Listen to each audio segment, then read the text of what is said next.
नमस्कार मंडळी.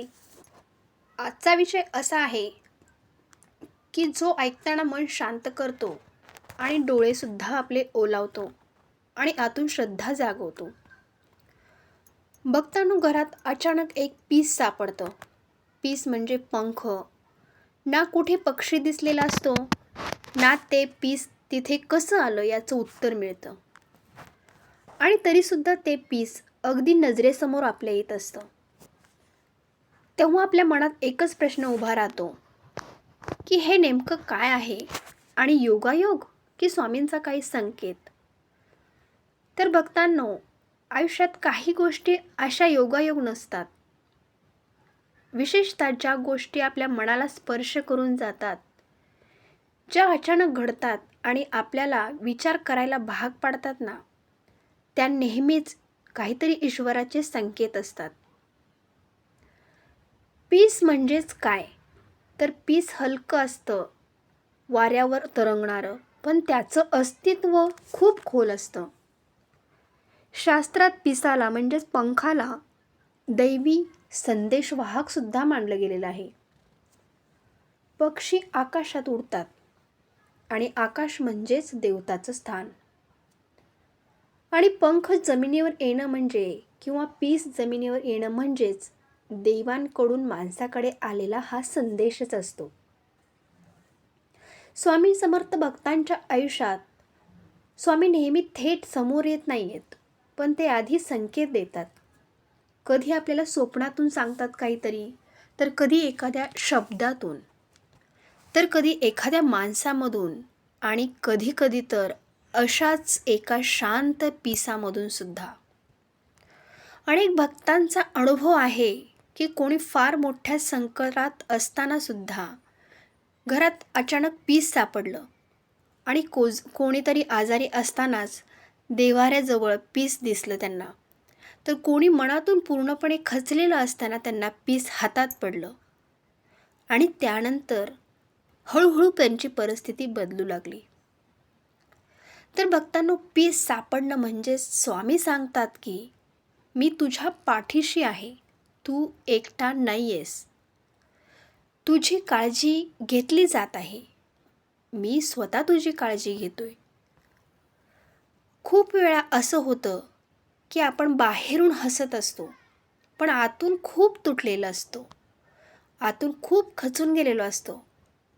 कोणाला सांगता येत नाही की कुणी समजून सुद्धा आपल्याला घेत नाही. अशा वेळी स्वामी थेट आपल्याशी बोलत नाहीत, पण ते संकेत देतात. आणि पीस हा तसाच एक संकेत आहे. पीस किंवा पंख. पण भक्तांनो, एक गोष्ट खूप महत्त्वाची आहे. पीस म्हणजे चमत्कार नाही, ती कुठलीही जादू नाही. ते देवघरात ठेवून हे मिळालं म्हणजे माझं सगळं ठीक होणार, असं समजणं खूप मोठी चूक आहे. स्वामींची कृपा म्हणजे आपल्या मनात बदल होणं, आपण शांत होणं, आपण योग्य मार्गावर जाणं. आणि पीस सापडलं म्हणजे स्वामी तुला आठवण करून देत असतात की तुझं मन हलकं ठेव आणि तुझ्या जी मनात भीती असते ती भीती सोड आणि माझ्यावर विश्वास ठेव. भक्तांनो, त्या दिवशी काय करायचं, ज्या दिवशी आपल्याला पीस दिसतं किंवा पीस सापडलं, तर क्षणभर थांबायचं आणि आपले डोळे मिटायचे, बंद करायचे डोळे, शांत बसायचं आणि मनातच म्हणायचं, जय जय स्वामी समर्थ. त्या दिवशी कोणावर सुद्धा रागवू नका, कोणाचं वाईट बोलू नका, कोणाचं वाईट चिंतू नका. तुमचं मन फक्त स्वच्छ ठेवा आणि नामस्मरण थोडं जास्त करा त्या दिवशी. कारण स्वामींची कृपा होत असते आणि टिकत असते ती शुद्ध मनावर. कधी कधी पीस वारंवार आपल्याला सापडतो, तेव्हा समज असा होतो की स्वामी तुला जवळ घेत आहेत. तेव्हा असंच समजा की स्वामी तुम्हाला जवळ घेत आहेत. तुमची परीक्षा संपण्याचा आता मार्गावर आहे. पण शेवटचा संयम खूप महत्त्वाचा असतो.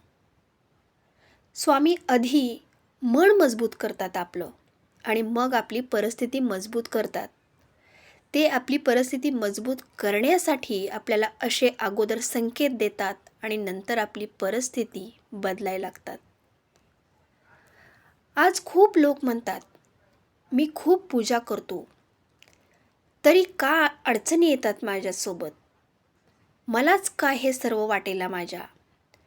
पण स्वामी म्हणतात की बाळा, अडचणी म्हणजे शिक्षा नाही, अडचणी म्हणजेच तयारी असते. अडचणीवर मात करून पुढे गेल्यालाच त्यांना यश मिळतं. आणि त्या तयारीच्या काळातच स्वामी असे शांत संकेत आपल्याला देत असतात, जसे की हे पीसच. आता शेवटी एकच, तुमच्या आयुष्यात कधी अचानक असे पीस सापडलं आहे का? आणि त्यानंतर तुम्हाला मनाची एक शांतता किंवा परिस्थितीत काही बदल जाणवला आहे का? जर जाणवलं असेल ना, तर ते स्वामींचंच तुम्हाला उत्तर होतं की हो, तुझी परिस्थिती आता बदलणार आहे, हे विसरू नकोस. तर भक्तांनो, आज हे काही ऐकलत तुम्ही, ते फक्त शब्द म्हणून सोडून देऊ नका. कारण स्वामी तुम्हाला शब्दातून बोलत नाही आहेत, पण त्यांच्या अनुभवातून बोलतात. जर तुमच्या आयुष्यात कधी अचानक पीस सापडलं असेल किंवा असं काहीतरी घडलं असेल ज्याने तुमच्या मनात शांतता आली असेल, तर समजा की स्वामी तुमच्याशी बोलले होते, पण तुम्हाला ते ओळखता आलेलं नाही आहे. स्वामी म्हणतात की बाळा, देव दूर नसतो, तो रोज चमत्कार करत असतो. रोज तो चमत्कार करत फिरत असतो, पण तो संदेश देतोय आणि ज्याचं मन शुद्ध असतं तो संकेत लगेच ओळखतो. आज जर तुझं मन किंवा तुमचं मन थोडंसं जरी हलकं झालं असेल ना, तर डोळे ओलावले असतील किंवा मनात कुठेतरी स्वामी माझ्या सोबत आहेत असं या व्हिडिओ ऐकून तुम्हाला वाटलं असेल ना, तर आजचा व्हिडिओ सफल झाला असं मला वाटेल. शेवटी एकच सांगते, एकच विनंती करते, जर स्वामींवर श्रद्धा असेल ना, तर सर्व काही शक्य होते. चला तर मग भक्तांनो, हा व्हिडिओ तुम्हाला जर आवडला असेल तर व्हिडिओला एक लाईक करा. तो लाईक स्वामींच्या चरणी अर्पण करा. हा व्हिडिओ एखाद्या अशा माणसांपर्यंत पोहोचवा जो आज एकटेपणा, चिंता किंवा अडचणीत असेल. शेअर करा, कदाचित त्याला आज स्वामींचा हाच संदेश हवा असेल. आणि जर तुला असेच स्वामींचे गूढ संकेत, भक्तांचे अनुभव आणि मनाला आधार देणारे जर विचार नेहमी ऐकायचे असतील तुम्हाला, तर आपल्या मी आणि स्वामी या चॅनेलला सबस्क्राईब करा आणि बेल आयकॉनसुद्धा नक्की दाबा. कारण मी आणि स्वामी इथे फक्त व्हिडिओज नाहीत, तर इथे श्रद्धा वाटली जाते. आता कमेंटमध्ये नक्की 2 शब्द लिहा, श्री स्वामी समर्थ, जय जय स्वामी समर्थ, आणि स्वामींचं नाव मनातून एकदा नक्की घ्या. भेटूया पुढच्या व्हिडिओमध्ये. श्री स्वामी समर्थ.